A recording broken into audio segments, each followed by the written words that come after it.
मुंबईतील महाराष्ट्राचे उपमुख्यमंत्री एकनाथ शिंदे यांच्या नंदनवन निवासस्थानाबाहेर आता दिव्यांग यायला सुरुवात झालेले आहेत। बच्चू कडू यांना शिवसेनेकडून उमेदवारी मिळणार आहे विधान परिषदेची आणि त्यांच्या स्वागतासाठी हे सगळे दिव्यांग बांधव या ठिकाणी पोहोचतात। आपण त्यांची थेट बातचीत करणार आहोत। किती आनंद आहे, उत्साहाचं वातावरण आहे तुमच्यामध्ये, काय म्हणाल? आत्ता खऱ्या अर्थाने आम्हाला एक प्लॅटफॉर्म मिळणार आहे। जो 288 आमदार होते त्यापैकी दिव्यांगांची बाजू मांडणारं कोण होतं, तर याचं उत्तर नाही, कोणीच नव्हतं। आता खऱ्या अर्थाने दिव्यांगांचा आवाज त्या विधान परिषदेत विधानसभेत मांडला जाणार आहे, त्याचा आम्हाला नक्कीच आनंद आहे। आणि जर बच्चूभाऊंना मंत्रिपद मिळालं तर दिव्यांगांची खरी जी बाजू आहे की जे तळागाळातील ग्रामीण भागातील दिव्यांग आहेत त्यांना खरा न्याय मिळेल। नक्कीच आता अवघ्या काही वेळामध्ये या ठिकाणी दाखल होतात बच्चू कडू आणि शिवसेनेचा झेंडा हाती घेतात। त्यांचे प्रहार पक्ष आहे पण शिवसेनेचा झेंडा हाती घेतात। कुठे मनामध्ये काही आहे तुमच्या? अजिबात नाही। जो बच्चूभाऊ झेंडा घेतील तो आमचा झेंडा आहे, तो झेंडा जो धरतील तो आमचा झेंडा आहे। पण त्यांनी असं पण सांगितलं की प्रहार संघटना जी आहे ती महाराष्ट्रामध्ये तळागाळामध्ये शेतकऱ्यांसाठी, कष्टकऱ्यांसाठी, दिव्यांगजनांसाठी काम करतच राहील। हो, तुम्हाला तर माहितीच आहे। आता प्रहार जनशक्ती पक्ष विलीन होते आणि दिव्यांगांची ओळख बच्चूभाऊ वेगळी ठेवण्याचा प्रयत्न करतायत, पण आमचा आग्रह नाही आहे। ही बाब मी तुम्हाला अगदी महत्त्वाची जाणीवपूर्वक सांगतोय की आमचा आग्रह नाही। बच्चूभाऊ जो निर्णय घेतील तो आम्हाला मान्य आहे। जरी त्यांनी प्रहार दिव्यांग क्रांती जरी विलीन केली आणि तो त्यांचा निर्णय असेल तर आमचा त्यांना 100% पाठिंबा आहे। फक्त दिव्यांगांचं कल्याण झालं पाहिजे। ग्रामीण भागातील दिव्यांगांना पेन्शन वाढीव मिळाली पाहिजे, अन्नधान्य मिळालं पाहिजे। जो ग्रामीण भागातील दिव्यांगांना खाण्यापिण्याचे वांदे आहेत ते सॉल्व्ह झाले पाहिजेत। नक्कीच एक नारा होता तुमच्या सगळ्यांचा, एकच भिडू बच्चू भिडू बच्चू कडू आणि देश का नेता कैसा हो तर बच्चू भाऊ जैसा हो।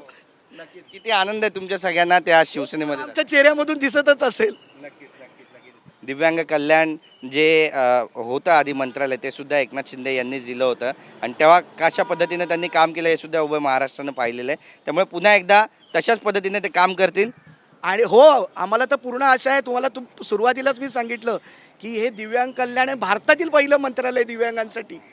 मग जर त्यांची एवढी दूरदृष्टी आहे, मग विचार करा की आता जर ही परत बच्चू भाऊ आणि एकनाथ शिंदेंचं जर एक झालं दोघंही मिळून तर वंचित घटकाला नक्कीच न्याय मिळेल अशी मला 100% खात्री आहे। नक्कीच पण जे इतरांना इतर पक्षांना जमलं नाही ते एकनाथ शिंदे साहेबांना बरोबर जमलं, त्यांनी हिरा ओळखला असं म्हणा। बघा ना, आज विरोधी पक्षनेता कुठे काम करत होतं का? गेले 1 वर्ष बच्चू भाऊ पायाला भिंगरी, मी भिंगरी तर म्हणणार नाही, भिंगरी स्लो फिरते। तुम्ही जी भाषा म्हणाल, चाकं जी काही वेगळ्या पद्धतीची असतात जी एरोप्लेनला असतात त्या पद्धतीने ती चाकं लावून बच्चू भाऊ अख्खा महाराष्ट्र पिंजून काढतायत।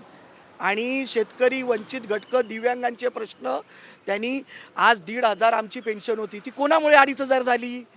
आज जो शेतकरी कर्जमाफी झाली ती कोणामुळे झाली? तर विरोधी पक्ष अख्खा बसलाय, पण इकडे एकटे बच्चू कडू, कोणतेही पद नाही, काय नाही, पण त्यांनी मिळवलं।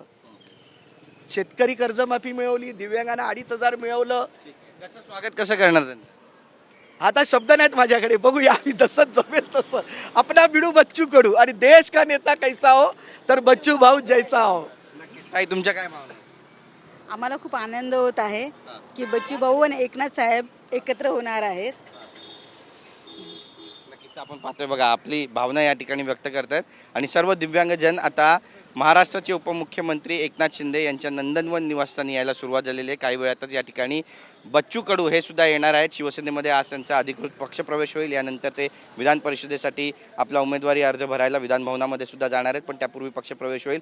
मंत्रिपदाची माळ सुद्धा त्यांच्या गळ्यात पडणार असल्याची माहिती मिळते। त्या संदर्भात देखील आज शेवटच्या अंतिम टप्प्यामध्ये वाटाघाटी होतील असं बोललं जातं। त्यामुळे आजचा दिवस अत्यंत महत्त्वाचा आहे। शिवसेनेकडून बच्चू कडू यांच्या नावावर शिक्कामोर्तब झाल्याचं पाहायला मिळतं। Camera person Kamlesh Girish Gaikwad, TV9 Marathi, Mumbai.